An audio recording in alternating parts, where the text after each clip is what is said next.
with Carlton Town TV, and after a massive win in the Nottinghamshire Senior Cup, we're here for the presentation evening. Lots of awards to come. I'll be interviewing some of those guys after this, but I thought first we'd speak to a new supporter and see how the season has gone in their eyes. And obviously you probably know him already, but Reese the Bear, welcome. Thank you. You obviously were down on Wednesday night. Yeah. Talk to me about how that night felt for you as a new supporter, and the joy that came with that. Oh, it was great. I thought, the way that the team played, they defended for their hearts, and I just think that it's nice to see that in the modern day, because you've got these players, earning vast amounts of money, and they're just like, after time they don't care, and but these boys, they're not getting any money for it. Well, very little anyway, compared to league players.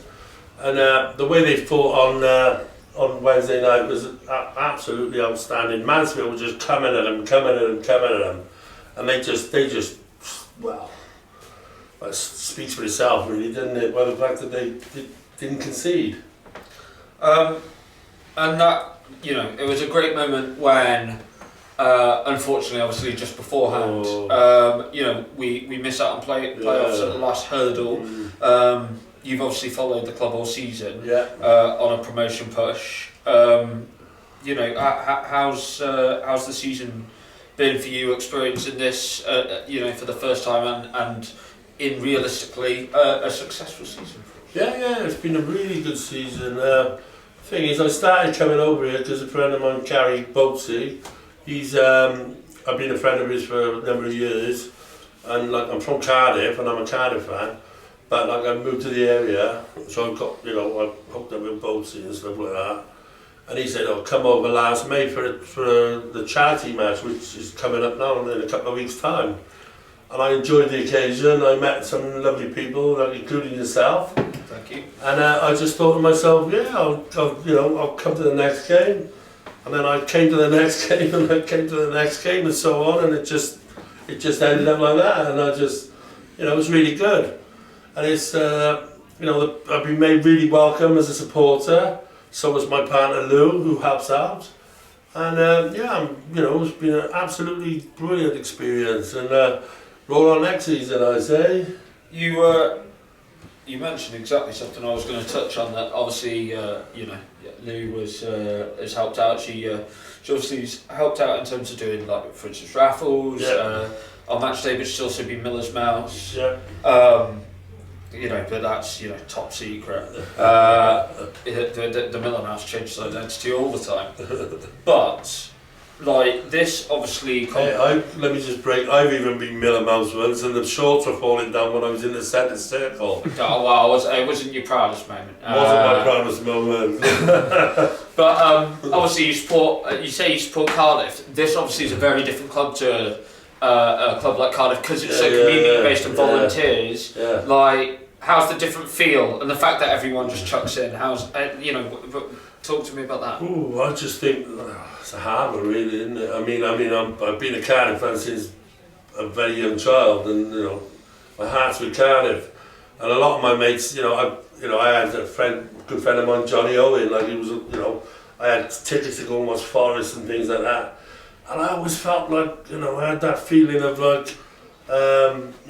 couldn't cheer if Forest good, because they're sort of a rival of ours. Mm. But I found that because this is kind of grassroots football, and it's a different level, I don't sort of feel like I'm letting my team down, if you know what I mean. You understand? Yeah, 100%. But as a supporter, I've been to some home games this season. I've been to every home game, I think, other than when my partner was ill in hospital and missed a few games then. But I've been to most games, and I've been to quite a few away games. And another good thing is it's regional, this league, so away games are not too far. Whereas in the Football League, you could go from Cardiff to Sunderland. and that's a long trip. Well, that's controversial because obviously we might head to North Shields next season. Yeah. But I know you say That'd be a good weekend away. Exactly. A few more of these. But in terms of like the away days as well, so maybe you. Yeah. Like you see a lot of different grounds to a standard. That must be a real eye opener, but in a positive way, right? It's an eye opener to me. It's great. I mean, I'll be honest with you, straight from the start. I mean, I didn't think for 1 minute that, I was a sort of like a. I started watching Carlton City in the old 4th division, mate, and there's been 2,000-3,000 over in the old Ninian Park. You could kind of the next man was 100 yards away from you, and it was terrible. So I've seen some bad times, but this is great, you know what I mean? It's kind of it's really kind of it's different, and it's kind of. You go to some of the stadiums and stuff and you think, God, they got stadiums like that in this division, and some of the stadiums have been as good as any league ground, And then, to be honest, I always thought I'm not bothering going to watch non-league because it's not very good standard, things like that. But I'll tell you what, you want people who, like myself, are openly admitted. I thought non-league was a very poor standard and it wouldn't entertain me or anything like that. But the football's been absolutely outstanding. I've seen 30 yards top corner goals.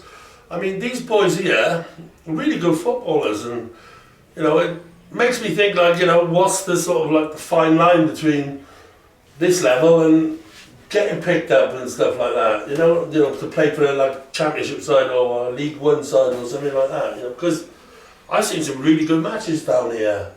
I think that's quite poignant in terms of my next question, as cliche as it is.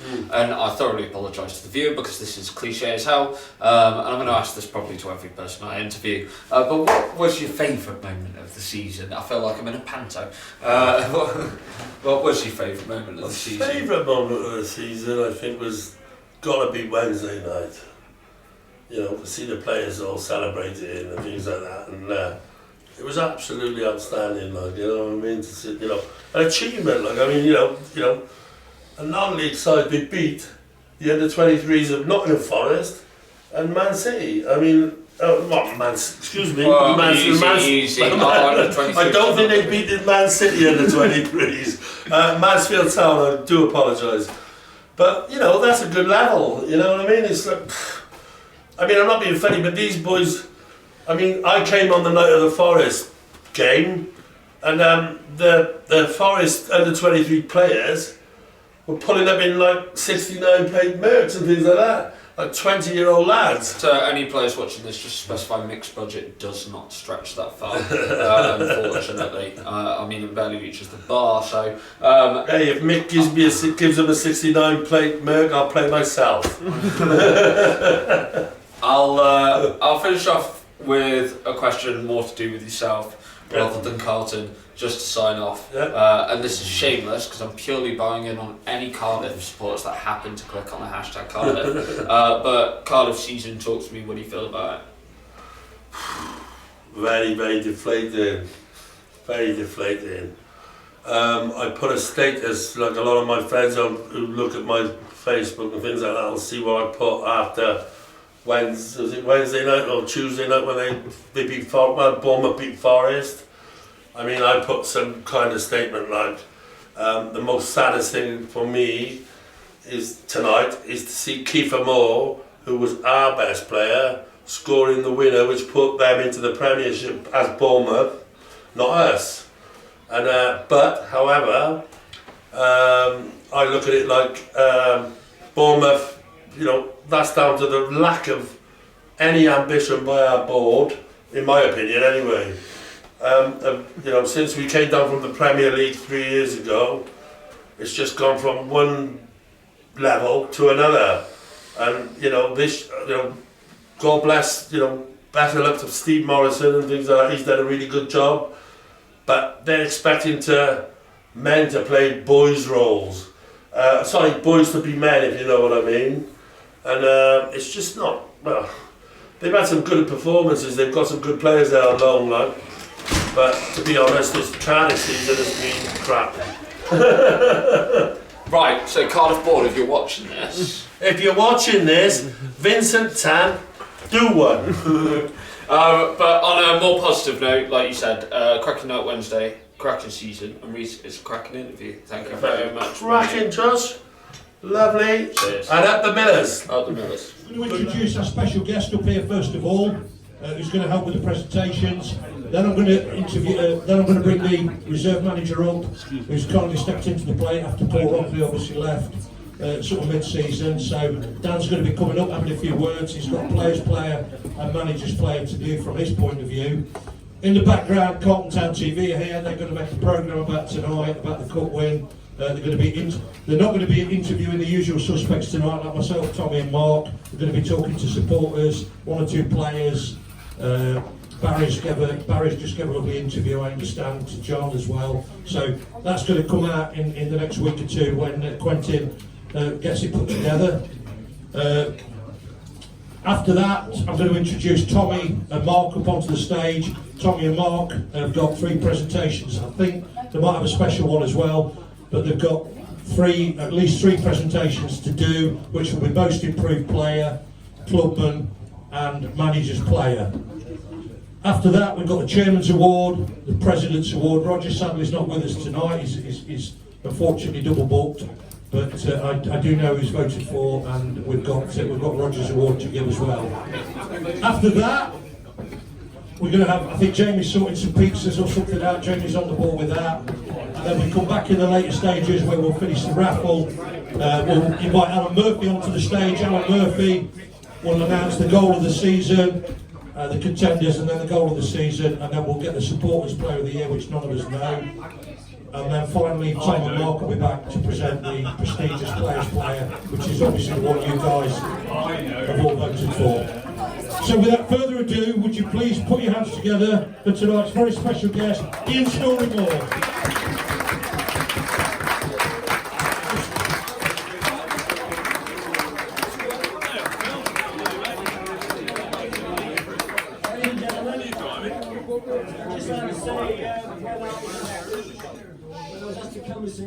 Through my good friend here, Guy, I must say it's an absolute privilege and honour to be here, Nick, and I've been here on numerous occasions now, well, quite a few occasions. I must say that you're all great people, and I've really enjoyed, such nice people. You made me very, very welcome, and I really do enjoy coming now, and you made some good friends, and I really, as I say, it's an absolute pleasure to be here. And really, many congratulations to the lads over there. They've had a terrific season. And Mark and Tommy have done a tremendous job for the football club, as you've been telling me, and to win that county cup. Yeah, it's actually true. I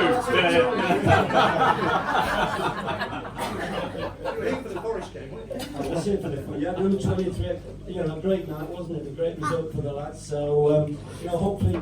A bit disappointed to get into the place, but there's always next season, and I'm sure you'll make it next season. Tommy and Mark will get you pushing pre-season, and I think you'll be up for it next season again. Yeah, we will. So thanks for inviting me, ladies and gentlemen. It's an absolute pleasure. You're all great people, and I really enjoy coming here. Without further ado, as I said earlier, we obviously had the situation where Paul Rockley was running the reserves. Everything seemed to be going well, but Paul got the offer to move on to pastures new and decided to go with it. So sadly we lost Paul to Eastwood, but fair play, Dan Goddard, who was in the first team setup, got dropped in the deep end and he stepped up to the plate, and thank you, Dan. We all appreciate what you did in stepping up to the plate at such short notice, and I'd like to welcome you up here now to present your two trophies.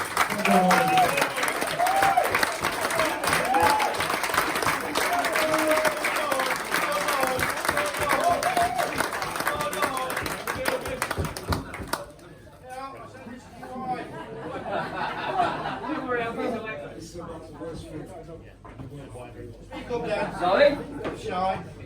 This is the worst thing in the world for you. Can't hear you, Dan.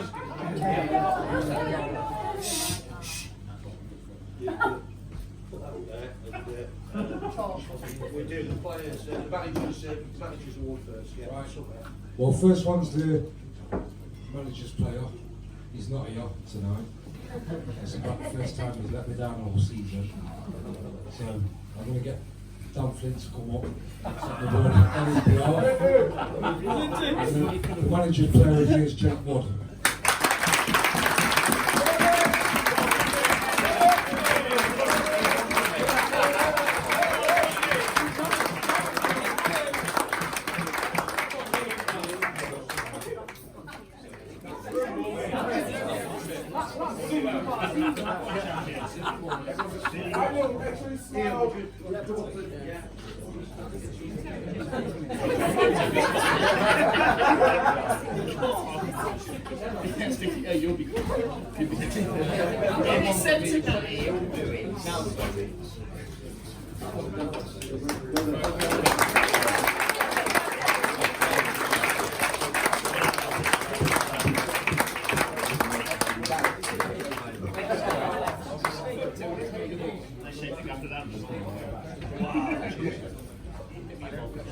This is the one now. This was tough. There was two votes in this. Player of the season is Sonny Shaw.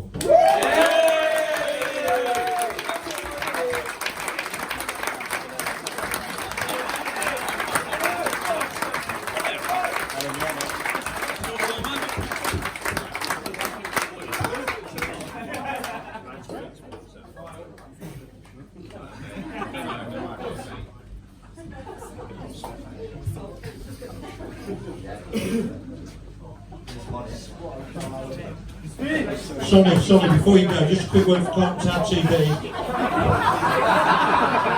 Put you on the spot, mate. But, how's the season gone for you? And just give me a breakdown about how it's panned out.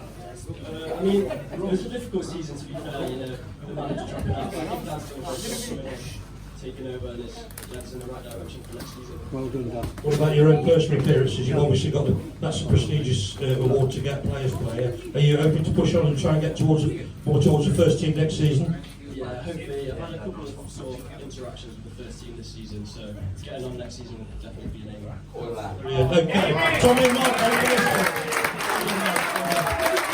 Yes. Tail of the tail, there I am, one match day Saturday, later in the season, mind my own business. I've got this hat on, it's the old Peaky Blinders look without the blades in.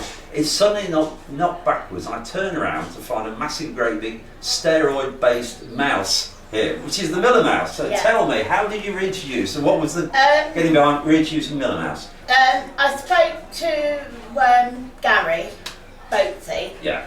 And he was a bit stuck on the mascot, and I said, and he asked me if I could help do it, and I said yes.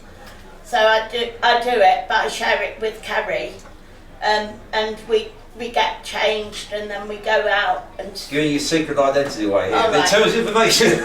But so when did Miller Mouse first make his appearance, or his reappearance, I should say? We did it in. I think we started in February. Yeah. And we go out every match day. Do you take the Miller Mouse away? I know you and Reece, you're just purely... I'm just a full supporter. Yeah. When I go away, I gather you do a bit of fundraising in other ways as well. Yeah, I do go round and I ask Mick or Boatsy, and sometimes I do the raffle. So it's going around selling raffle tickets? Yeah. Yes.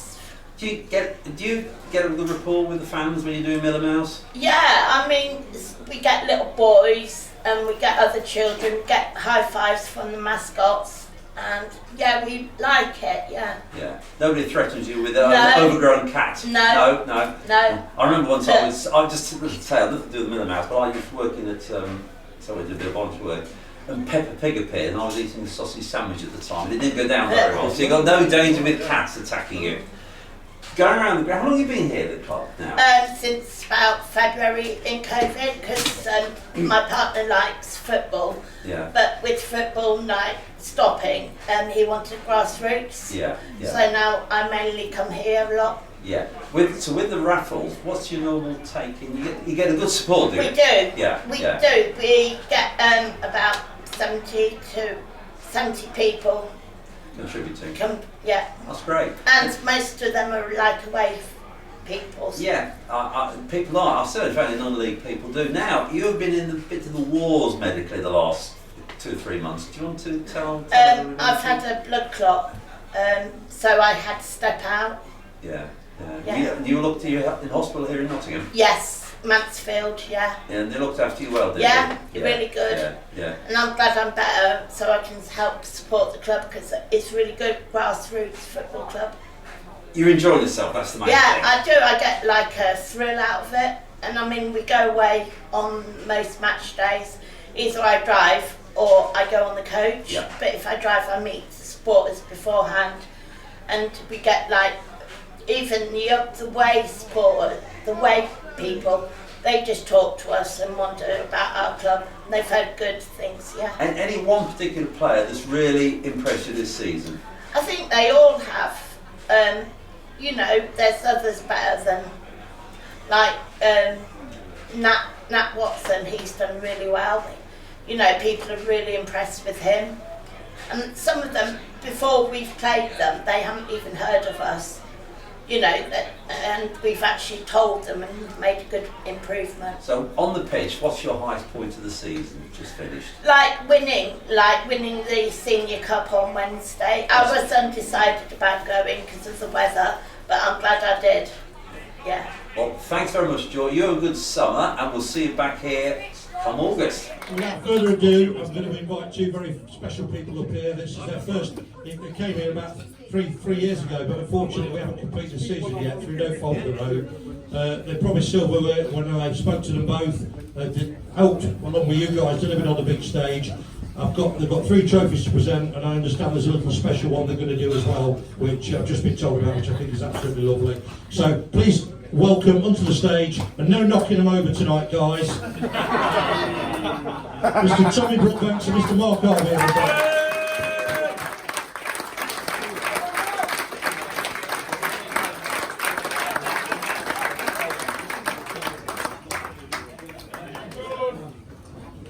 We look like the Pet Shop Boys, don't we? Glad you said it. Which one's the game? Right, lads over there, this is the time when you shut up, okay? First and foremost, Ian Storey-Moore. Ian, my dad, was a harsh critic. He was a massive Notts County fan, and he loved it, didn't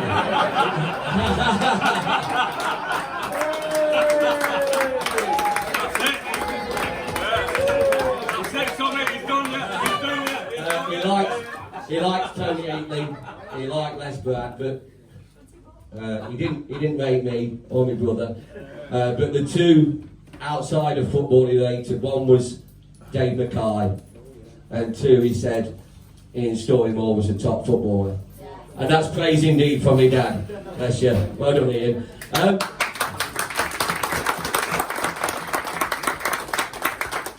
Everybody thinks that Mark's my best friend at the club. But he's actually not.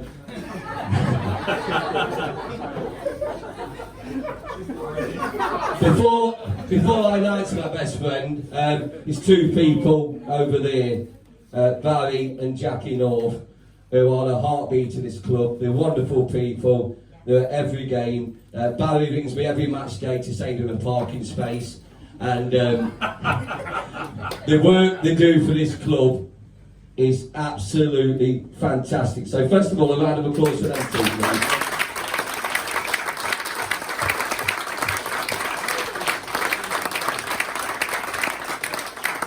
Now, my best friend, he helps me keep off chocolate, because any chocolate we have in the house I bring to him, and he does make a beeline for me whenever I'm at anywhere around the ground, but I love him to bits. And this medal, what everybody said I'd never win, you know, this Senior Cup one, which wasn't on my CV, but it is now.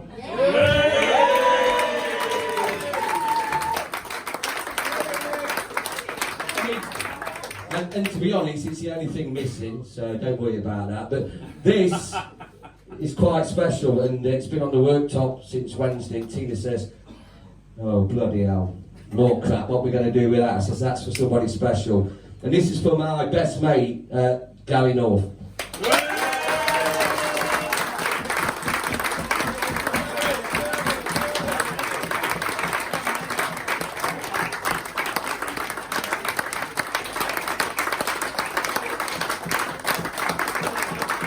Yes, Gary, you've won.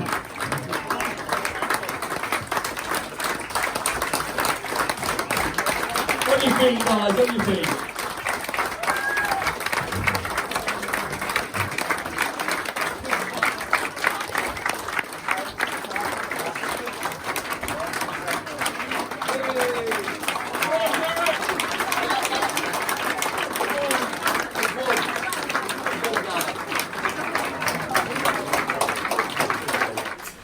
Barry North, this is your first full season allowing for COVID lockdowns here at Carlton Town. What's been your take on the season, Barry?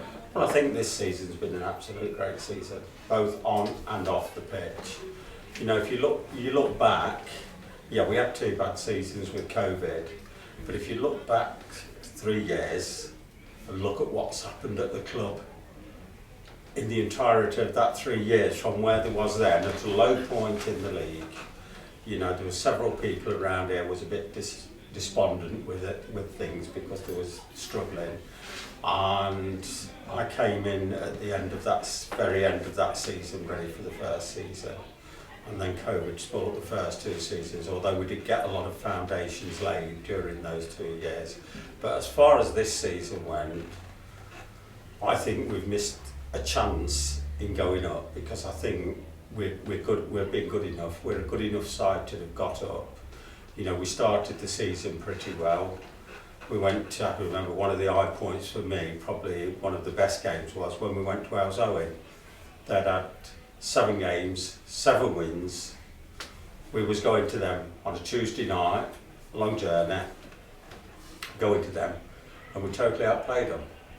It finished up, I think we scored all 4 goals, because we had 2, it was finished up 2-2, but we got 2 own goals away. I think they credited one of them to the one of their players, but it was definitely 2 own goals because I stood behind both goals when it was done. So, and that, the way we played then, and I do know the chairman at Wales Owen as well, and he said the last time I spoke to him, he said we was the best side we played against this season.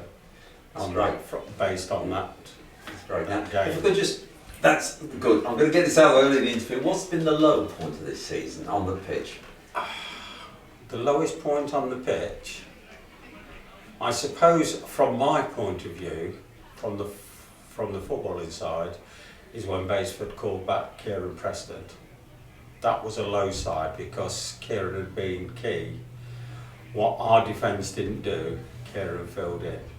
And to have him taken back probably 4 or 5 days before your next game, and you've left with no goalkeeper because your reserve team keepers got fed up of waiting and gone to another Step 4 club just down the road at Lincoln, that makes it a little bit difficult. So that was probably one of the real low points, and now we got over that, and that was a bit of a transition in our season.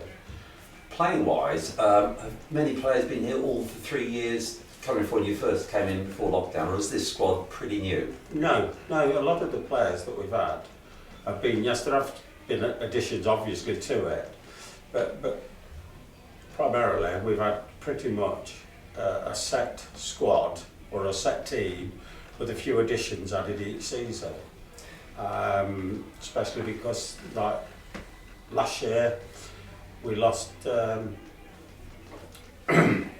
lost a player to Baseford.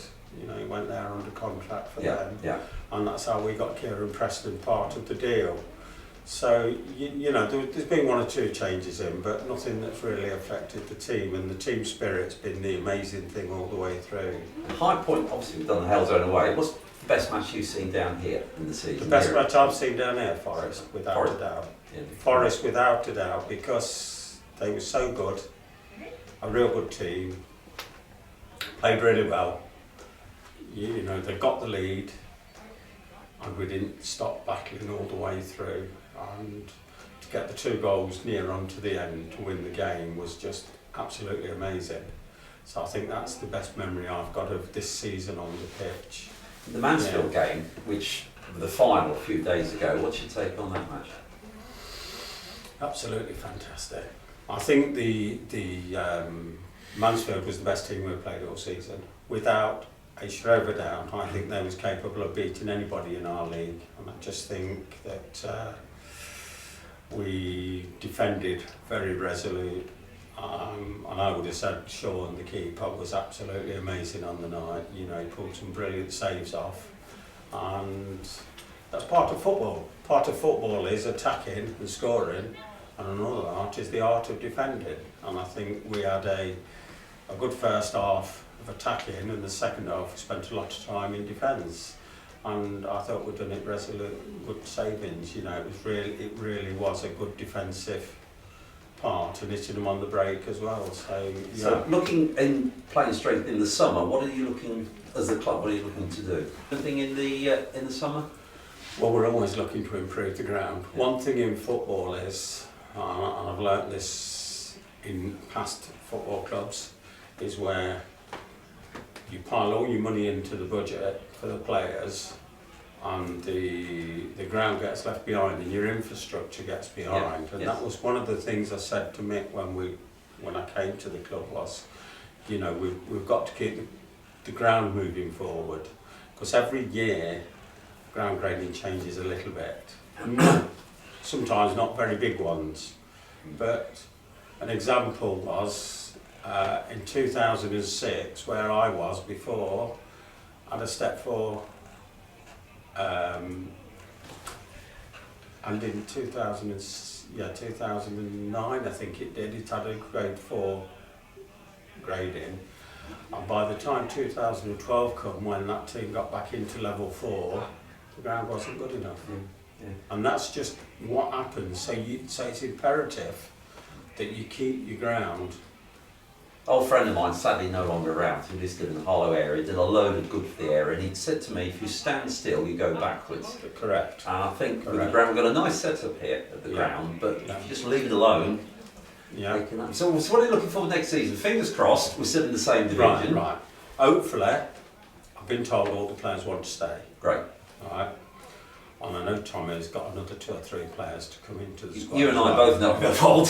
You've got fingers everywhere. Yeah, of course, Tommy. In a nice way. Fingers everywhere. Yeah. So that's brilliant.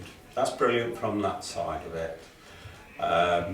So I'm expecting next year that if we stay in the Midland League, I would have no doubts about it that we should finish right up in the playoffs.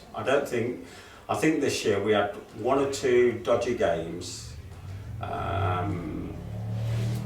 Probably a couple to mention was like when we played Yaxley up here, and we had 2-0 up, and we had 13 minutes of madness in the second half and finished up 3-2 down, and no matter what we threw at them, we couldn't score. I think one match I remember is when Histon and they beat us 2-0. And they weren't very good. And I said to the Histons, the senior management and the chairman said to us, we weren't very good, but we were awful, absolutely awful. And that 3 points could have cost us in the running. Yeah. Really, matches like that, I think, well, at least one here. That was one of the few games I didn't get to. You didn't miss one. No, they were very grateful, but they did say, really, we weren't very good. I said, no, it happens. Sometimes in any sport, it just doesn't happen on the day. You don't get the rub of the green, or you're slightly off, and it catches you up. Yeah. Have a good summer, and personally, many thanks for making me welcome. I haven't quite completed 12 months here, but thanks for making me welcome. No, that's quite. And look forward to a successful new season. Yeah, thanks so much, Larry. Thank you. Thank you. Listen, what this club is, it's welcoming, it's friendly, it's a happy place. People like to come. It never gets too serious. And the biggest compliment I can ever say about a chairman, because trust me, I've worked with some right tossers, the biggest compliment I can give him after every game, whether we've won or lost, is the same. he don't buy me a drink.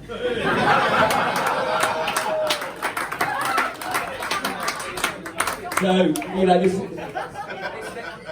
this next season will be my 28th as player manager, and I've only had 2 good chairmen, and he's definitely top of the list. So well done, McDonald.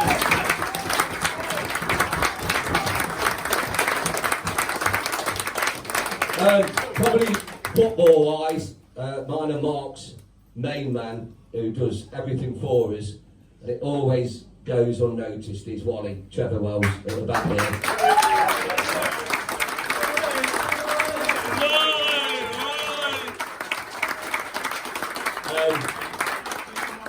It's built like a truck.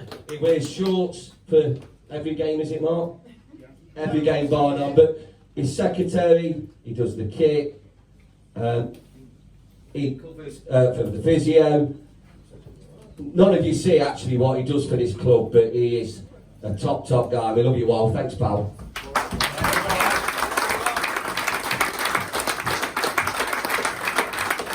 The next one is Jamie behind the bar. I don't know if anybody.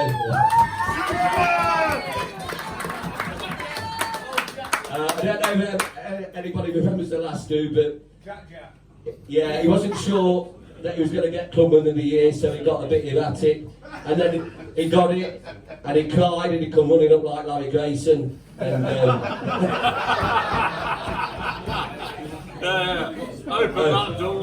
listen, what you don't see is we speak in a week a lot, don't we, Jamie, and everything I ask for, the pitch, drinks, anything, it's never no trouble. And that goes with your team as well, Jamie, your mum, your dad. It's lovely to have a family like yours. Thank you.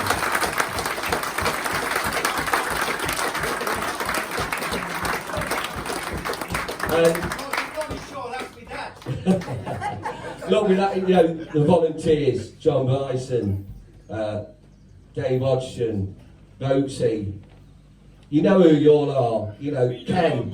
There's what there is at Carlton, which is different. We have volunteers who actually want to be here, who want to... Oh, Steve, sit down. We have a situation here where people are volunteers because they actually want to come to the football club. And I've always said to you boys, haven't I, you know, the volunteers are the most important people in this football club. Without them, we have got absolutely nothing. So anybody who does anything at this football club, who volunteers, thank you so much.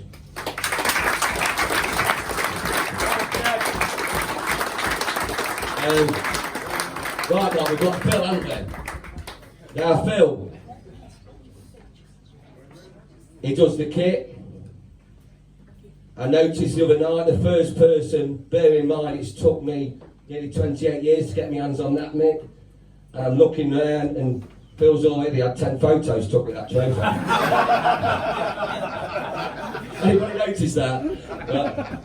It was a programme, Phil's in it, it was a paper. He's very photogenic, is Phil. He is a good looking lad. He is a good looking lad. But listen, he's a top lad. Again, one of them that every club needs because he will literally do anything to help us. Won the goalkeeper up. Even at one game, he actually got onto the website of Hull because he come out in his full kit at 46 to warm the keeper up. And well, you put it on the website, didn't you? So well done, Phil.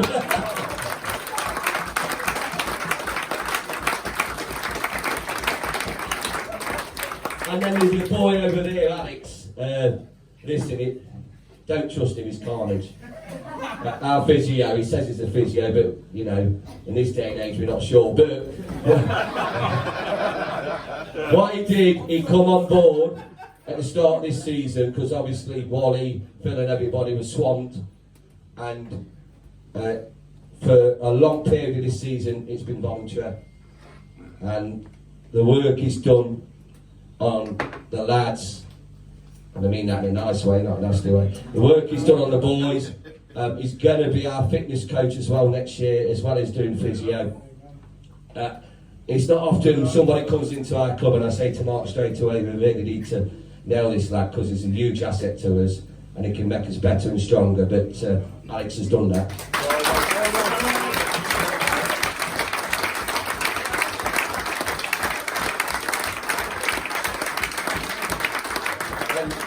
In a moment, I'm going to get one of my best friends, Darryl, up. Is he here somewhere?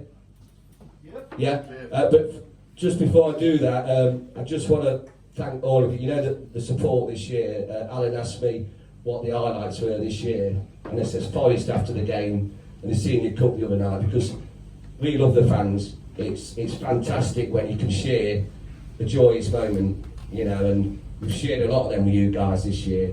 The support is ever growing, which shows you that we actually have to run a club. But the club's nothing if it ain't got his fans. So Alan and Karen, all of you, thank you so much.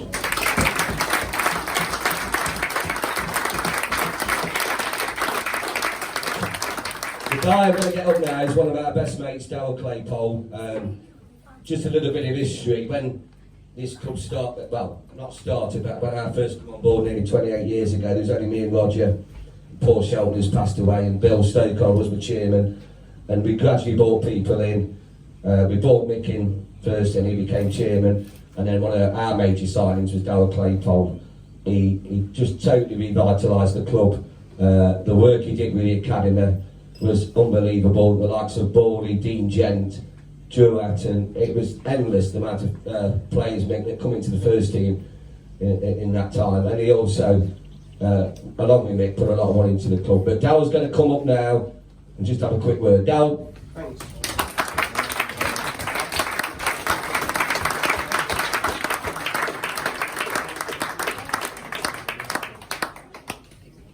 Thanks everyone. I feel like I've hijacked your evening, but it's important to me.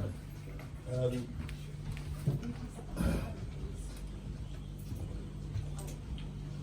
do apologise.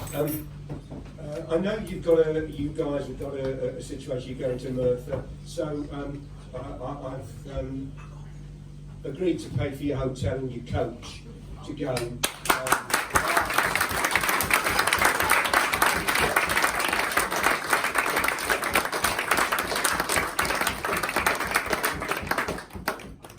But I need something in return.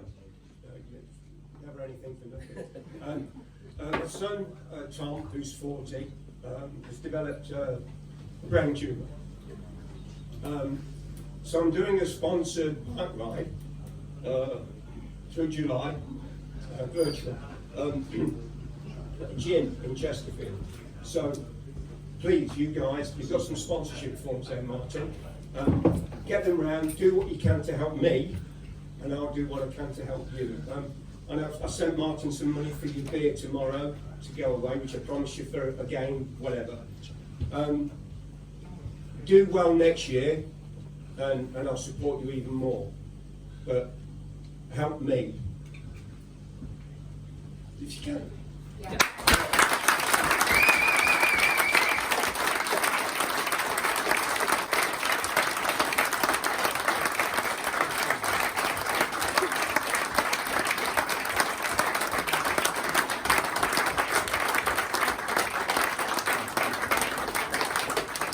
So there you go, top football man who's devoted his life to football, but as you know, there's sometimes a lot more important things in life than football. So we will do everything we can to support him, but it's been a great support to me and you this year, Mark, and fantastic. One more for Darryl Claypole.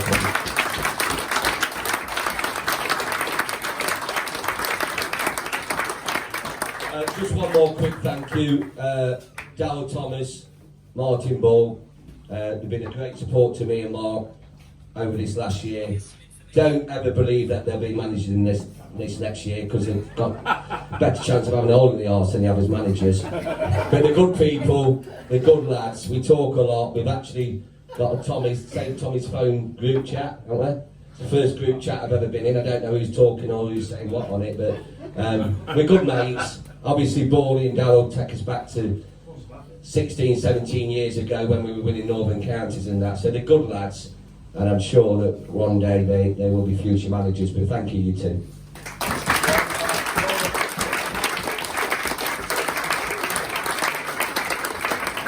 Right, this is always a special moment in the night, and it's Clubman of the Year. I think past winners has been Wally, Jamie, etc. And rightly so, because it's people that put their heart and soul into the club, who take nothing back. They do it because they love it, and they do it because that's what they want to do and where they want to be. And they do it to support you guys over there, you lads. And without people like this chap, you've got no chance. And as much as on the pitch, it's really helped this year, because it does. At the end of the day, if you're winning games, Ian will tell you, it does help to get the atmosphere going, because if you're losing every week, people don't want to come. So that has helped. But there's one guy in particular, off the pitch, commercially and with the boys, and his love for the club, has took this club to a whole new level that I never thought I'd see. And I'm so happy that he's with us, and he's probably one of the most popular characters I've ever met. He's Dozer.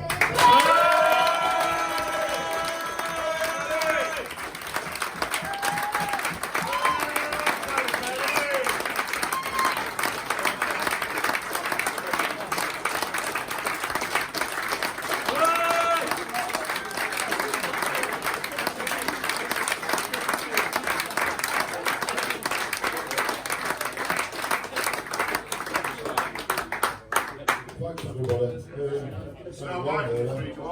I love this place, and you know, it's like a family here. You know, the players are fantastic, lovely away trips on the coach and that. Chewing Nat Watson's ear off. It's all my mates that's done it really. It's not just me. It's the backroom staff, like Mad Gav. You know, the gorgeous 2 Millimasters. The beer that drinks the bar dry. It's all my mates really, it's for my mates this one. You know, without them I couldn't do half the things I do. You know, the contacts I've got, and my guests that have come down for matches like in Story Moor, they give up the time for nothing. You know, and everybody's come down and helped the club. It's fantastic. So, thanks everybody.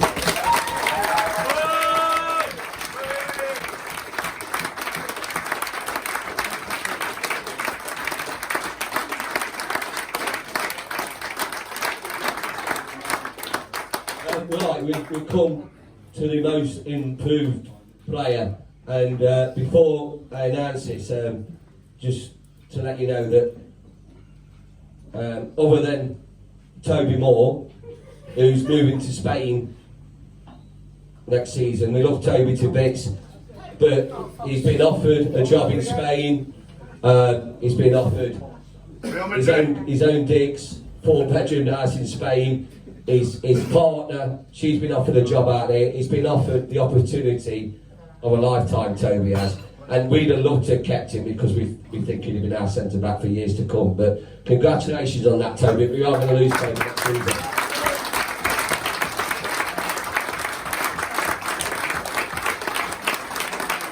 But the good news, Toby, me, Mark, Tina and Kim, we're coming over. 4-bedroom, isn't it? There you go.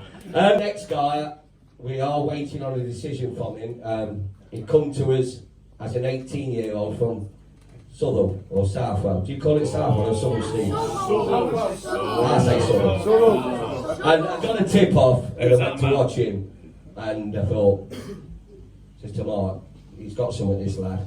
But I think to play him at centre back at 18 is a bit much. So the first year he did a lot of gigs at right back, and there were times at right back where he would get something like, I don't know, Kevin Bastos from Loughborough, who, you know, takes a mickey out of everybody, and he'd say to this lad, just go and mark him, and he'd take him out of the game, his pace and ability. And then this season we sort of looked at him at centre back in pre-season, and he was immense. Absolutely immense. Bear in mind, for a long part of this year, we didn't have the club legend Borney playing. You know, he was coming back from his operation. So we actually had at centre back this lad in Toby Moore. And I think for the first 10 games, correct me if I'm wrong, Alan, we only conceded about 6 or 7, didn't we? Oh, less than that, mate. Less than that.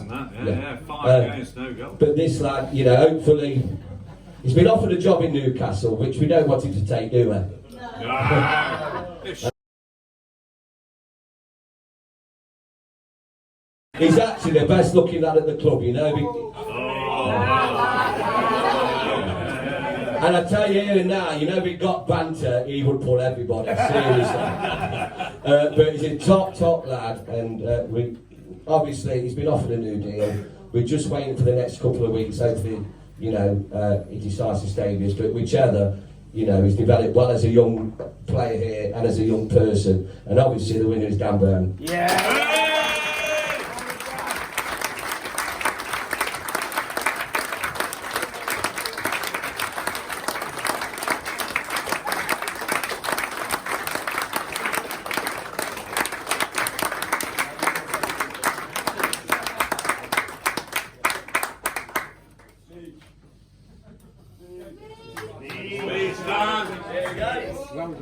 I'll keep it short and sweet, but I'd just like to thank the management and the players, because without them, their feedback and their continuous support, I wouldn't have been able to develop this year like I have. And I've reached levels that I didn't think I'd reach this year. So thank you to the fans as well for following us and the players and the management.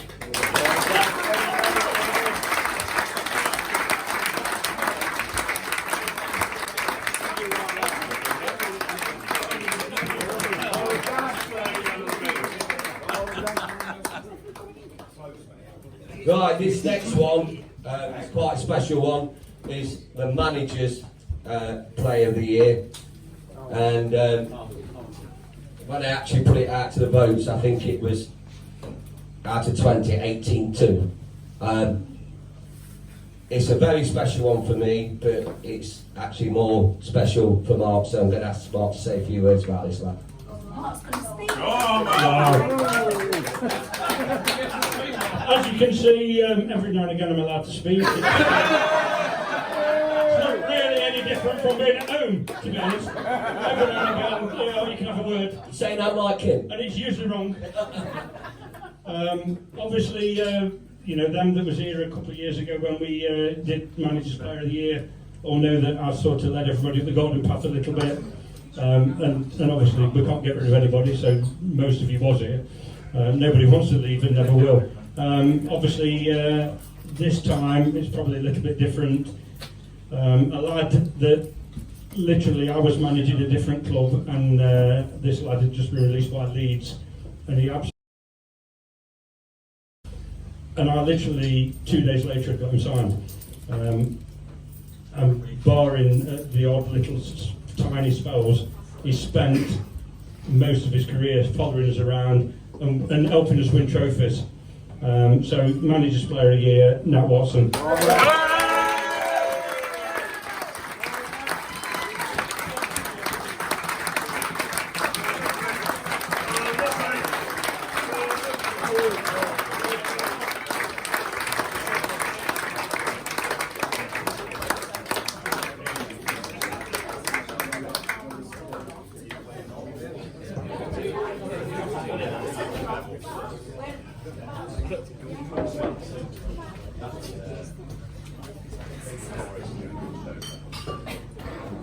Thanks to Tom and Mark, obviously I have to do. I know I've had a good season when I get an award from him, because Nick Colville scored about 30 goals in one season, still didn't get manager's player. So. But yeah, thanks to all the fans following us up and down the country every week, and all the volunteers, Bosie, Mick, and everyone else that keeps the club going. Right, so Josh here, Carlton Town TV, and this is a behind the scenes kind of episode because I have with me here yet another Miller Mouse. Now obviously I just spoke to Reese and he said obviously he's part of the Lou, it'd be Miller Mouse, and this is the other half of Miller Mouse, Carrie. Now how much fun has it been well, I wouldn't say hiding behind a costume, but you know, becoming the Carlton Town mascot? When I was asked if I would like to have a go at it, I was like, oh, I'm not sure. But then I was like, well, why not? You know, and get out there. You put the costume on and you can become somebody else. And I've decided I can now moonwalk, I can do a rope pull, I knock people's hats off when they don't know what's coming. I ask for cheese from all the kids, but nobody's brought me any yet. But yeah, it's great. I love it. It's great fun. Are you aware that asking children for food may cause problems going forward? Some of them are a bit scared, and some of them, a regular little boy, literally cannot get enough of me. So that's good enough for me. Now, being Middle Mouse must have, some skills that cross over. So, having discovered this new, from the sounds of it, quite an array of dance material, I assume that helps outside of the Middle Mouse. Well, it does, yeah. I might actually take Middle Mouse on holiday for a few days because in the break season, I need to take Middle Mouse away and do a few things with my grandchildren maybe. Because they've not been down yet to see me, and my own children actually go, but Mum, why? Why are you doing this? And they're like this, they're like, oh God, what's she doing now? But I like bringing fun and enjoyment to people and creating a great atmosphere at the ground, which I think Middle Mouse does. It's a great team, and just muck about with people, especially when the fans come. The away fans, and they don't know what to expect. You go up and it brings camaraderie, and I think that's what's important in this this environment, really. And like with Reese, you mentioned great atmosphere. Fingers crossed that's what you say. But in terms I'll finish off so you can have some more prosecco and enjoy the evening, obviously, and cheese. But you say great atmosphere. First season properly coming down to the club and that, how do you feel about it? I'll just say, prior to this season, we used to come and support all the charity events, and that's how we really got into it. Then obviously we had the pandemic, which literally put a kibosh in everything. So to be invited back and through Gary, it's just been the best thing to happen for us. It's given us a real great grassroots feeling. It's got me back involved with football, which has always been right at the bottom of my heart. Massive Nottingham Forest fan. So to incorporate coming here every weekend, every other weekend, is great. And hopefully next season more away matches as well. Well, 100%. Just to specify that not all of these interviews are endorsement of you, Bounty. But thank you very much, Carrie. And up the Millers next season. Oh, up the Millers. Miller Mouse rules. Right, thanks guys. Got a couple of awards to give tonight. I've got one to do in a minute or two for Roger. Roger, as I say, we always have the Chairman's Award and the Chairman's Award and the President's Award, which is something that we do. A lot of clubs have top goal scorer. It's something Tommy and Mark. Tommy, obviously going back before Mark was even here. Tommy was very insistent back in the day that we don't do that as a club. And I don't know if we did it under the other manager. I can't really remember, but it was something that have we never done it? Yeah, it was something that Tommy said from the beginning. It's a team game. He said there's only so many people can win that. He said so we don't do that, and I think it's just one of them. But what we did introduce instead was the Chairman's Award and the President's Award. Now, the Chairman's Award, my award, could go to absolutely anybody. It could be somebody that's had an outstanding season that's perhaps been forgotten in the background. It can be somebody. I obviously see a lot of the things that other people don't see because obviously I've got the inner rooms of the club and things that obviously players and even a lot of the supporters, although I work very closely with the supporters club, don't see. And a lot of people said to me this season, what's happened, the fact that we've been able to sign Nat, because Nat's one of the best players in the league without a shadow of doubt, and the fact that we bought a top goalkeeper in, and we continued that. Unfortunately, he got recalled by Baseford, but we bought Sean in, and I think, much as I love Maddo, he would have got my vote for man of the match in the final, if I'm totally honest. I thought he was outstanding. We've been able to do that. We moved quickly when the other lad got injured, and also obviously at the end of the season, Tommy came and spoke to me and said, "Look, I feel we need to freshen up a bit. We need 1 or 2 vital goals. We need to bring another striker, and it's going to cost a few quid, but we've got to do it if you want to either win something or get to the playoffs." And we obviously got OC on board, which I think Tommy mentioned in his interview with Carlton Town TV the other night. That the Ollerton goal at that point, we were you know, I missed that game, but I understand that the conditions from talking to boats there were horrendous. The wind was howling, the rain was coming down, you were 2-0 up, it was 2-2, and it was the home crowd were getting behind them, and it could well have gone the other way. And obviously Aaron scored a wonderful goal. The point I'm drawing back to is the fact that we've been able to bring those players in is down to one little thing that a lot of you won't realise. You've probably read bits and bobs on the website, but normally over the course of a season you have a playing budget, and then you have other things that need spending around the club. So over the last few months, over the last couple of years, you've seen the car park improved immensely. You've seen the situation with the floodlights go up on the area over there, which the juniors use, and you've seen the turnstile go up. The money the supporters have raised through the 100 Club was spent on the pitch. But because during the course of a season, when we do the budgets, normally you would have to budget, right, what we're going to spend money on this season. We need to do the car park, we need to do this, we need to do that. This season, apart from the money the supporters raised, which went on the pitch, we haven't had to do that. So extra money was able to go on the playing budget in terms of a slightly bigger squad and signing a couple of better players and all that type of thing. And there's only one man responsible for that other than what I've done, and it's the guy that during COVID, when nobody else was playing, brought a considerable amount of money into this football club behind the scenes, which meant that all those projects that have been worked on this season were to a very large extent down to him. Please put your hands together for Dave Hodgson.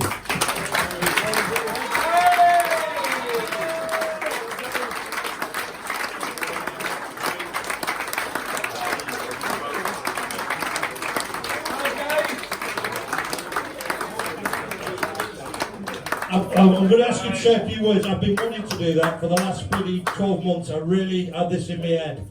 It's honestly the contribution you've made, Dave. Seriously. Thank you. Dan, I've got your microphone skills. I'm pleased to have this award. But to be honest, more importantly, you just look around this room. I mean, this is so much different from all of the other awards, players' awards events we've had. It's phenomenal. I've been involved in this football club for 8 years or so now, and I'm just proud to be part of it. The players, the management, everything. I mean, there's so many people here. There's just such a buzz around this place. It's absolutely phenomenal. And as you can already see, we've put the extra turnstile in. I can assure you there's been a bit of debate, but there is a stand going behind the goal in the summer. We're doing everything we can to get this club ready for going up. So I don't want to put any pressure on two people in this room. There's two people over there who need to make sure they deliver now, because off the pitch we're doing everything we can. We're ready for going up.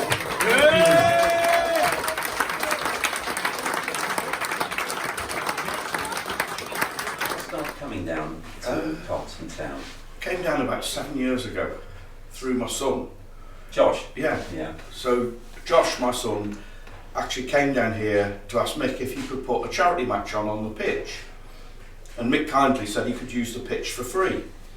So obviously on the day I came down and supported the event because it was something my son had put on. And there was such a nice bunch of people down here that I thought I would start coming down to watch the football. And in those days, my son was doing all of the media as well.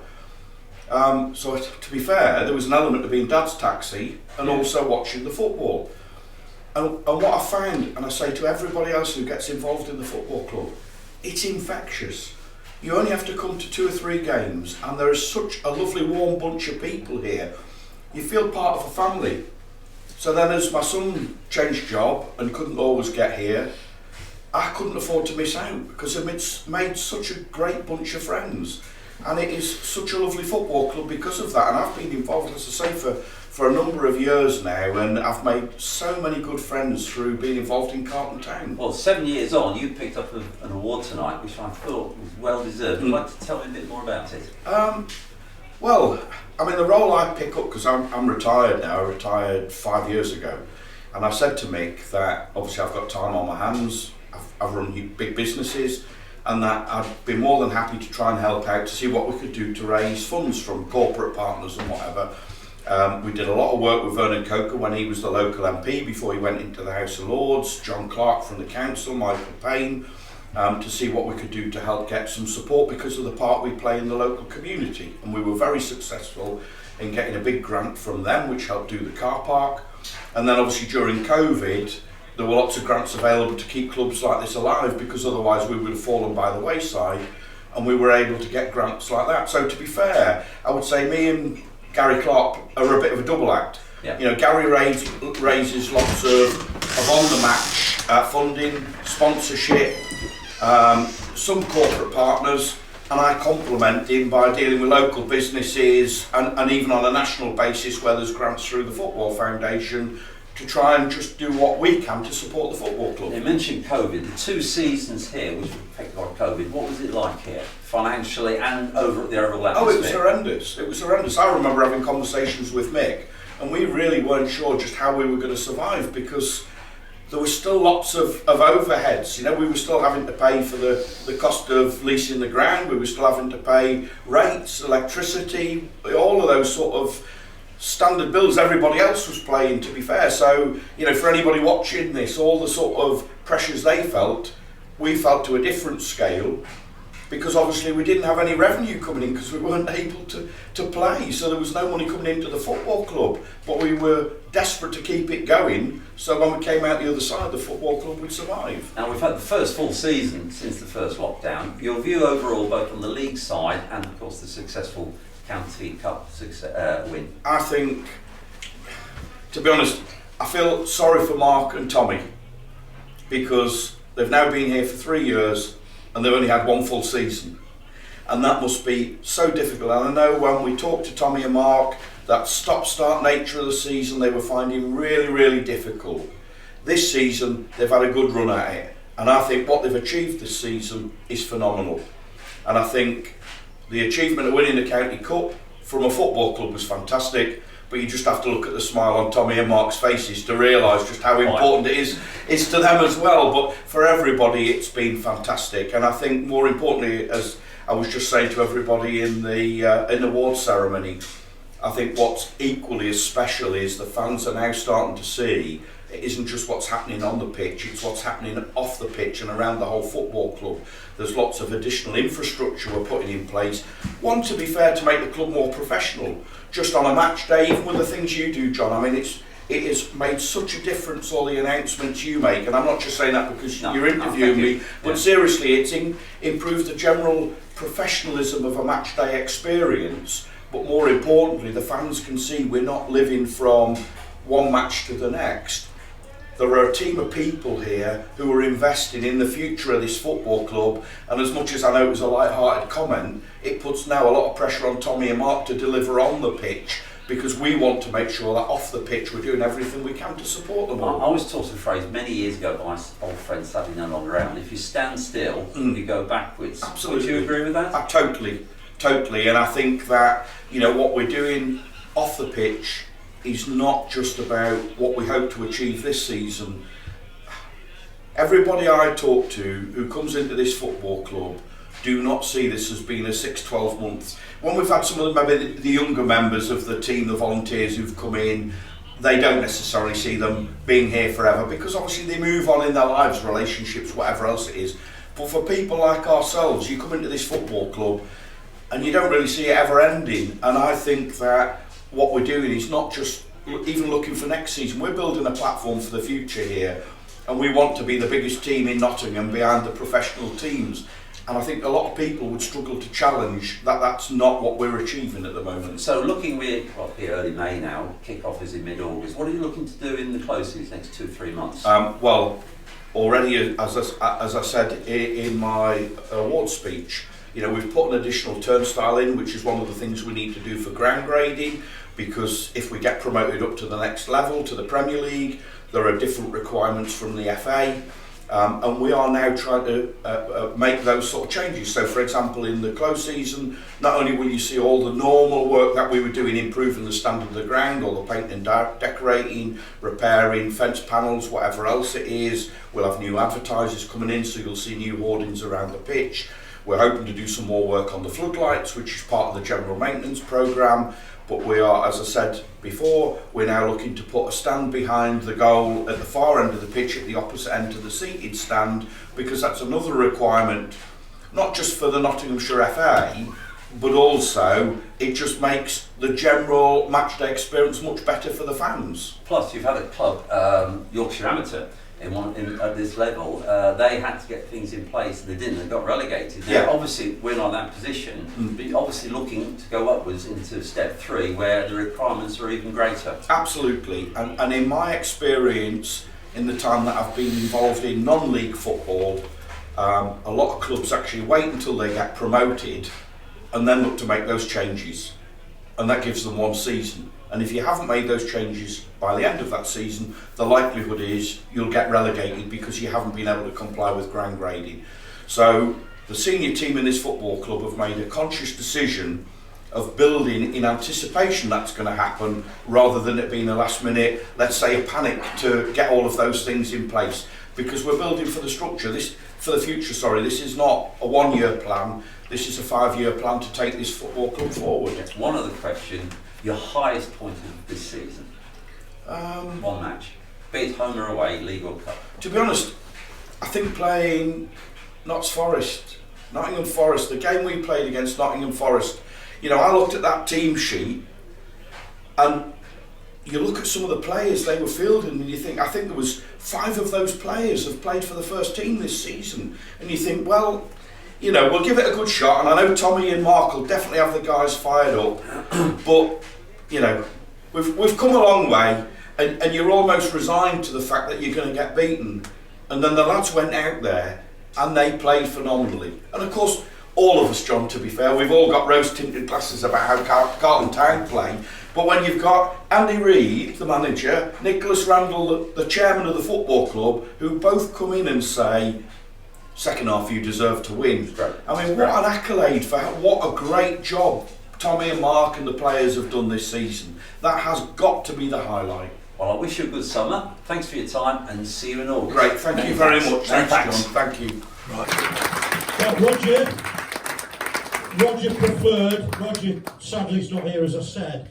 Roger preferred to keep his on the playing side this year, which I totally respect, because in the past I've done that as well. I've sometimes thought that player's been a little bit unrecognised, and I see stuff sometimes off the pitch where a player may have come down and gone to a school. I remember when Alex Trope was here, for example, when he went round a couple of schools for us and did stuff like that. It's not something that we've been involved with at the moment. It may be something in the future, but there's other stuff that sometimes behind the scenes we see. I spoke to Roger the other week, and Roger said he was adamant that this player, he loves this player.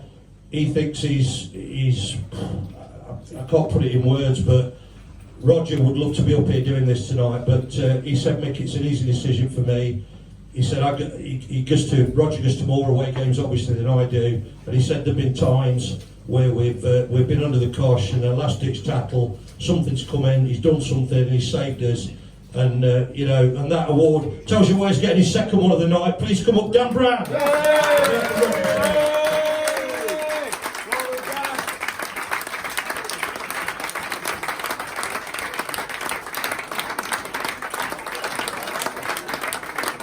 TV. Yet again, being dragged into another interview, and I'm pretty sure this man is also really looking forward to this. But I'm here with Jared, and I've been asked to lead with this question, so don't blame me for it, but you're kicking on a bit. And there were rumours that this might be your last season. What are your plans? Talk to me. I'll be honest, Josh, I don't know yet. I really enjoyed this season for different reasons.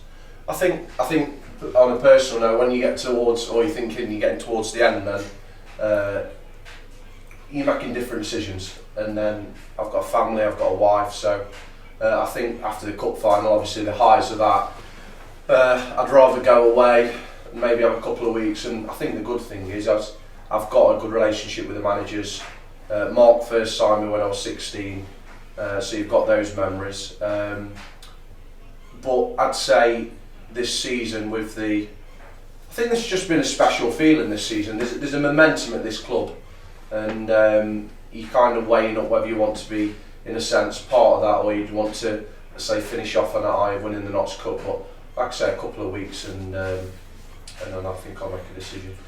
You say obviously finishing off on a high, and forgive me if this is if you almost have to repeat your answer, but you know, you're still a player with a lot of talent, and surely, like, where do you feel you are in your career? Because I get the finishing off on a high bit, but you've got to still feel like you've got the ability to contribute things, right? Yeah, I think you know, without going too far into it, I think the game has changed in the sense, even from, you know, top to this level. I think a lot of things are about a high pressing, high tempo, and I think this season, I've said to Mark and Tom, if I was to carry on next season, I wouldn't want to be in, you know, the lads laugh about it, but like the same condition as what I am, in the sense of, you know, the game has changed. You have to think more when you get older, positional sense, what to be in.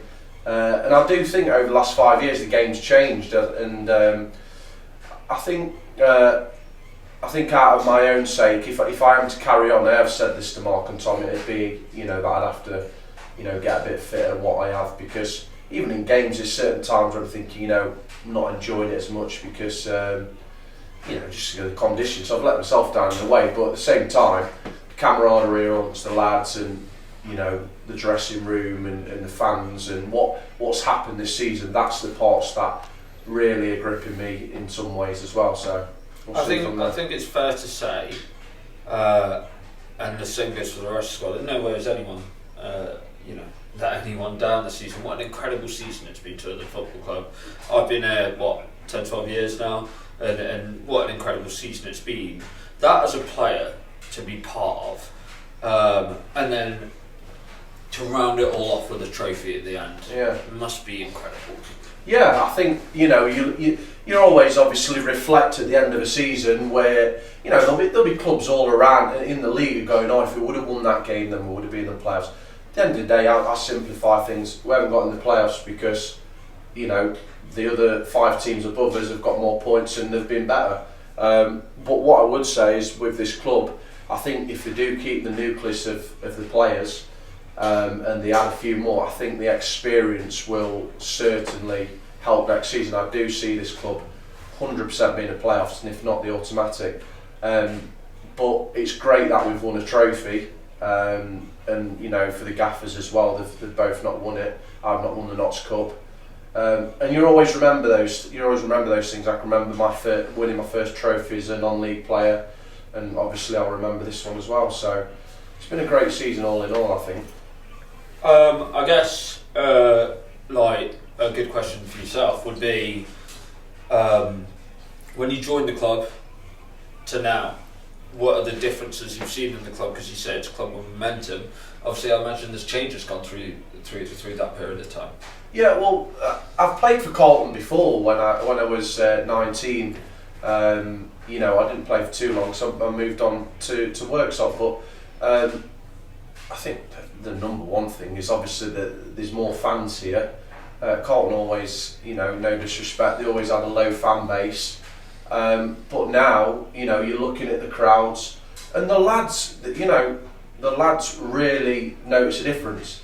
If you play in front of a bigger crowd, you normally tend to raise your game. And I think, you know, my father is a businessman, but he's always said to me, momentum is a key thing in any area of life. This club's got momentum. It's got good people behind the scenes.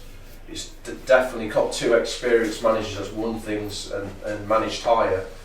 And I think, you know, putting all those things together, that's why I say next season I genuinely think will be a season that Carlton will not forget. And I think it will be better than this season, which is exciting for everybody.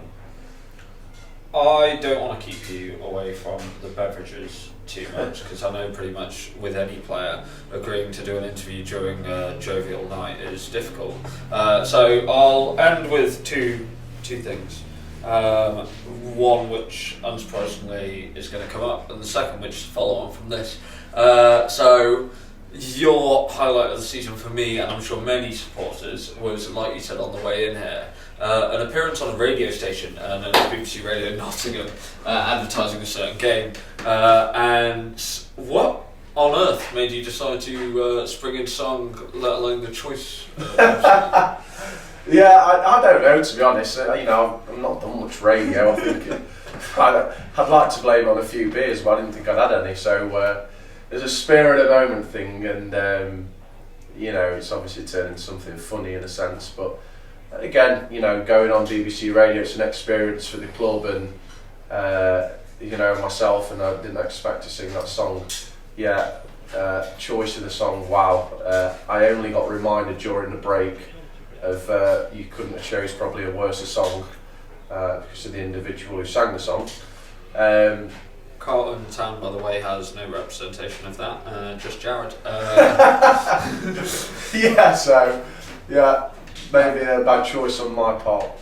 On a final request, I've also been asked to ask you this, and to be fair, were you to choose to cut your time short with Carlton, then this really needs to be the sign-off. And if not, it can just be a beautiful memory.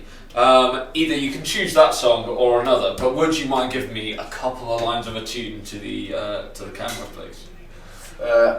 Come on, you can. If I have to, I can sing a little Stevie Wonder. Yeah, go on. Very superstitious, writings on the wall. Very superstitious, heaven's about to fall. 13-month-old baby. I'll stop at that. Thank you very much, mate. Appreciate it. Thanks for being good sport. Gentlemen, Alan Murphy, head of the supporters club.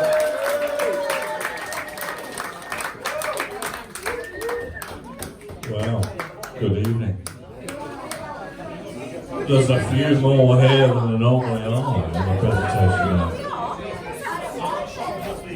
It is fantastic to see you all here. It is. This is always a superb evening. Mick has already mentioned the volunteers at the club. May I just mention one or two more who haven't been spoken about so far? You've got, because clubs like this don't exist without the volunteers. They really don't. Yeah. You've got the photographers here. The players hopefully have appreciated every game this year. We've had someone at the match taking really, really good photographs of what's going on. Lou Lardy's not here tonight, but Steve McKerran is. Yeah. Fantastic to see you all here. It is. This is always a superb evening. Mick has already mentioned the volunteers at the club. May I just mention one or two more who haven't been spoken about so far? You've got, because clubs like this don't exist without the volunteers. They really don't. Yeah. You've got the photographers here. The players hopefully have appreciated every game this year. We've had someone at the match taking really, really good photographs of what's going on. Lou Lardy's not here tonight, but Steve McKerran is. Yeah. Puts up with people who are always late with their deadlines, I know, and gets out one of the best programmes I think at Step 4. Josh Hodgson, thank you very much.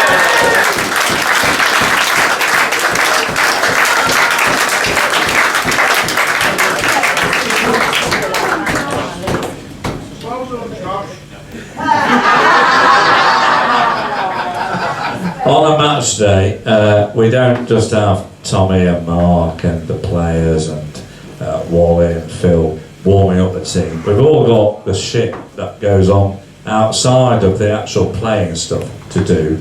There's one man who's not actually here tonight. His son is, but his dad's not. I thought he was coming, but it's a lot of crap. But if you don't do it, you get fined, and you get, and ultimately you lose points. So please, he's not here, but give your round of applause for Dave Fletcher for all the work he did.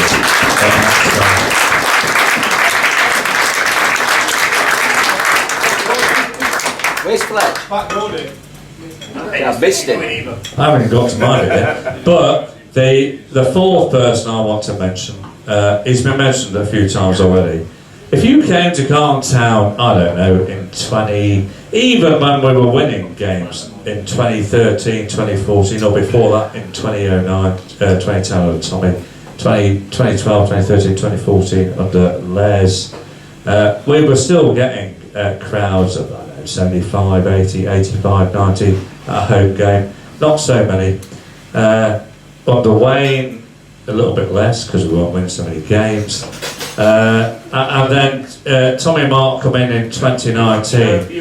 But one of the key reasons why suddenly we're getting crowds of 200, 250, we're taking 30, 40, 50 people to away games is all the people that a certain member who's already been appreciated tonight has brought into the club with the profile, with their pre-match interviews. People like Ian Story Moore coming to matches, people like Johnny Owen and all that, giving pre-match interviews while you guys are warming up out there. We've got interviews in here, and you get people coming in at 1:30, 1:45 who might have arrived before at 10 to 3, 5 to 3. So it's all brilliant for the club. Please, big round of applause, Gary Clark.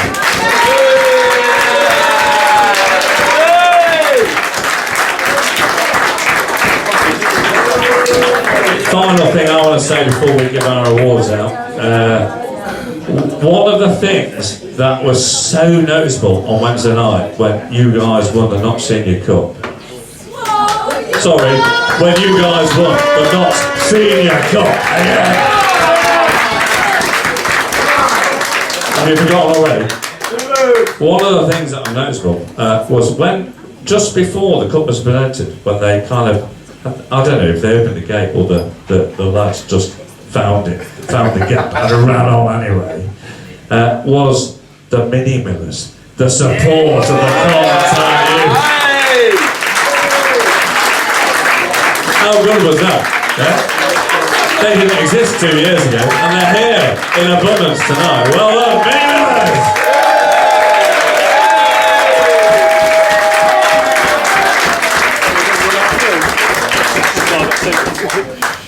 Now, the first one we'll present is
Anyway, can we have up Joe Stander, Daniel Thorpe, members of the Carlton Town Sports Club, to present the award for Goal of the Season.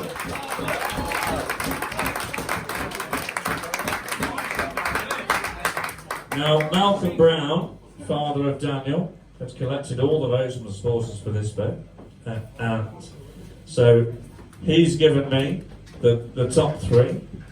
I thought that Daniel might be the winner, as it was Malcolm compiling it. But of course he missed his penalty against Bedworth at home in the FA Trophy. And so the only goal we could record him scoring was a spectacular own goal, headed into the top corner net. Was it Chase down away, Daniel? Ilkeston away, there you go. So we forgot him, and instead we had Niall Davey in third place with the Bedworth goal.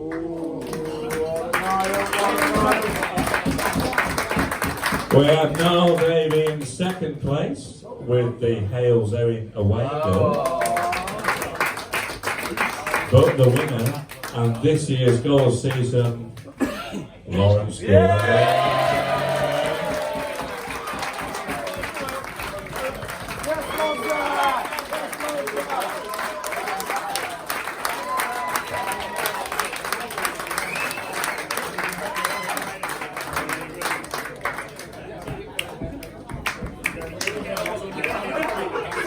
Raise your left foot.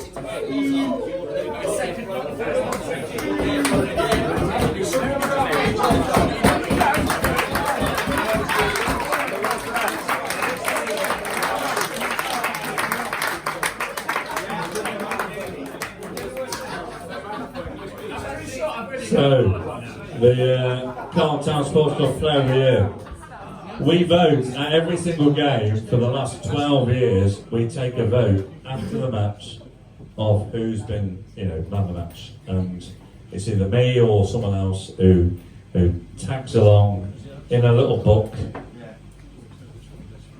just like this, and puts a little 5-bar thing, and we collate them over the whole season. And so, what we think is generally, at the end of the year, whoever has been the best player has won the award. Now this year, I think, certainly in my time coming in, we've had a record of 1,556 votes across the year. Now that may not sound a lot, but given our attendances over the years, it's absolutely superb. And there's far more people that I don't get to see at the end of the game, so they piss off and I don't get their votes. But this year,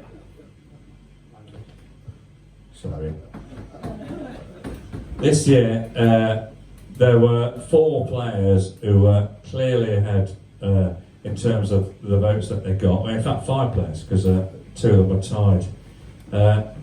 Had he played the whole season, he could have won, but he didn't play the whole season, so he didn't. Niall Davey.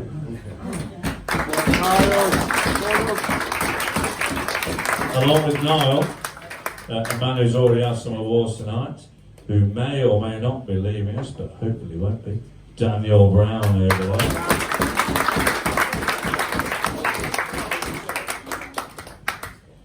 Had this man been signed for Carlton Town for the entire season, he could well have won this award, given the amount of votes he got. He only came, I think, in January. Absolutely superb signing. He's been a wonderful player for us. None more so than in fact the last 13, 14 years. One of the most outstanding players ever to play for Carlton Town. 2021-22 Supporters Player of the Year, Nat Watson. Can we have the Mini Minnows up to present the award, please? Come on, boys!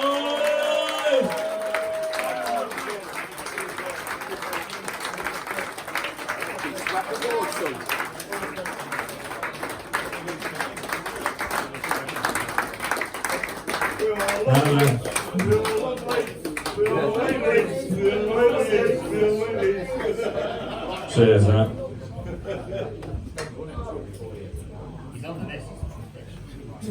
Rolling.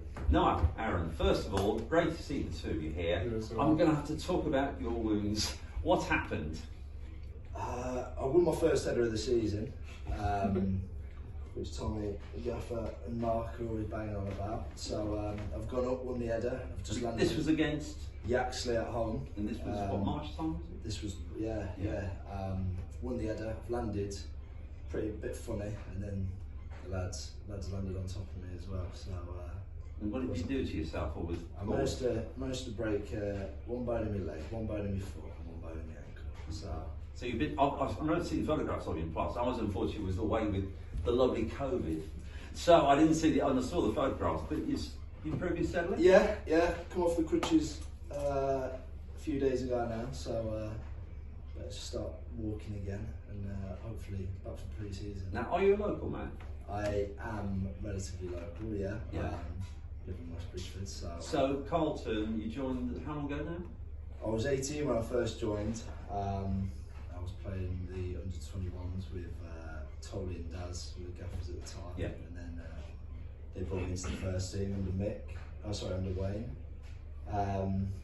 And yeah, I've been here ever since, really. So yeah. So your main role on the pitch is? Well, wherever the gaffer tells me to play, really. But your preference is? Well, I don't know if I can say that. Go on. Winger, yeah. Which is great to hear. Yeah. You know, people say the wingers don't. I love seeing the winger. Get the ball down, attack. Your footballing before coming here, were you schools, Nottingham schools? Pretty much schools. I was at Grantham, playing there like under 18s, and that's where I got my first start at senior football. And then I went to university in Leeds, but one of my managers at the time, who was the gaffer of the Lincoln FA team, he knew Wayne and got me down. Now, you mentioned university. What did you study? Go from football. I studied human geography.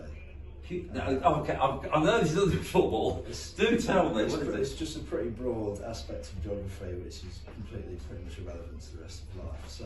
Well, I got a geography A level many years ago, so I do sympathise with the view. It's nothing to do with colouring in on maps. No, exactly. The standard of football at this level, what's your overall take?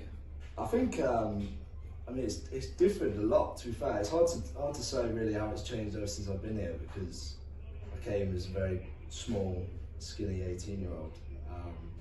And hopefully I've bulked up a little bit now. You have a little, just a little, don't you? Yeah, just a little.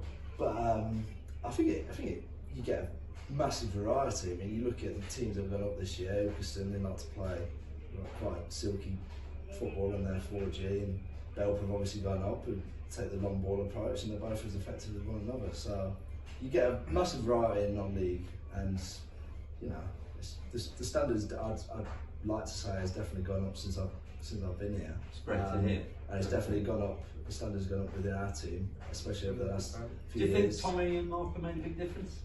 Yeah, a massive difference. I mean, look, Tommy and Mark coming in has essentially elevated the club, and it's brought loads more people in. I think obviously we've been talking a lot tonight about everyone who works behind the scenes, but Tommy and Mark, one of the reasons I'm here is because I go back to Loughborough Dynamo with them. Tommy so and Mark, yeah, they've brought a lot of people in themselves, people they've known, and essentially everyone who's come in has done a fantastic job to get us to where we are. I mean, obviously missing out on the playoffs was tough, but to win the Senior Cup.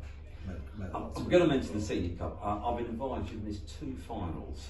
I actually missed 3 finals. 3? Yeah, so I missed 2 wins, and I missed a loss. I missed one up at Mansfield, wasn't against I missed the one against Baseford at Notts County. I broke my ankle in the warm-up. That was good. And then I dislocated my shoulder in the last few games of the season. And we were lost 2 Baseford at Mansfield. And then obviously I missed against Mansfield at Baseford. So I'm going to ask you as a spectator, what was your take on Wednesday night's game? Look, I've got to be honest, I thought Mansfield were a really good side. I thought for large parts of the game we probably dominated the ball. I think when you look at the start of the season where we were, and we weren't conceding any goals, and we were defending heroically, and to be fair at the time we probably weren't scoring as many goals, and then kind of roles reversed towards the end of the season. But I thought Wednesday night we looked so solid at the back. I mean, don't get me wrong, they had a couple of chances. Sean, who's coming in, done a brilliant job, had a few saves to make, but I thought overall, like, they were a good side, but you know, as the non-league side, I think we should kind of almost showed that we wanted it a bit more. So yeah, I think, you know, worthy winners overall, given, you know, Ollerton away in that weather, and then Forest in the semis. I thought we were worthy winners. Now, you're sitting quietly here, Aaron, so I know you're a bit shy. What's your feel of the season overall? Because you've scored a few, and I've had the pleasure to see you do that as well. Yeah. What's your take on the season overall? I think the season was well. I think during the middle period, we took like a patch, and we kept on drawing games, and games we should have won, we were losing. So that killed us a bit, killed the momentum. But then obviously we picked it up. But I'm disappointed that we didn't get playoffs, because that's one thing that I wanted this season with the club. Because this is the biggest award of the evening. Before we just do it, just remember as well, hopefully everybody will be signing next season. We've got these young lads here, Sonny Shaw, Dan Flint, etc. who's appeared for the first team, Jack Cochran, and all of them. They will be with us pre-season, and hopefully some of them are going to make a step up to the first team squad next year. So round of applause for them. But ultimately, it's about this next award. At the end of the day, this is the one. If you're a player, Tina Shaw for a minute, please. Because I get it every day. Molly, stop flirting. So,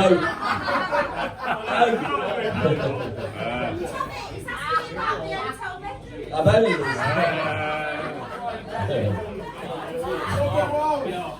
So, hey, no, seriously. To me, as an ex-player, this is if there's one award you want to win, you don't want to win the managers or supporters. You want to get the award. We go every week. If your peers vote for you, then that's something really special.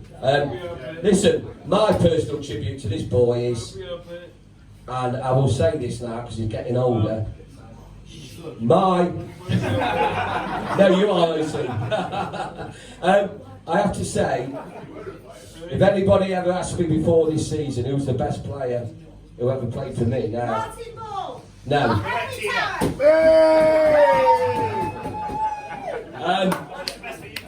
I always said, and he's a long forgotten player for Carlton, but he was absolutely sensational. That was Mark Dickinson, Dicko. Left foot line for 30 goals a season.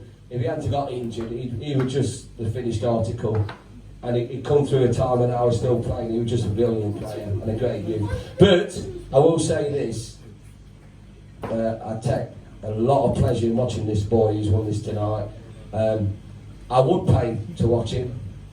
It's a privilege to have him at our football club. He's a good lad as well. He's given me some grief over the years, and Mark sorted it out. Yes, I do.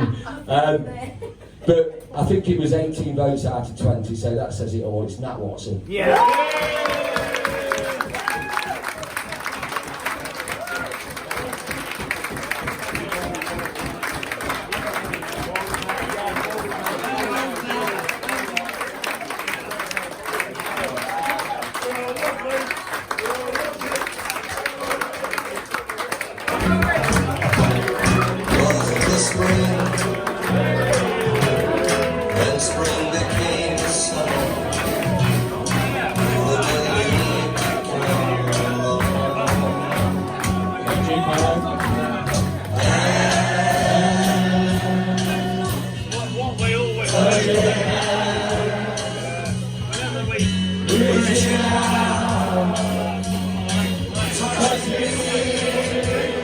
Touching you.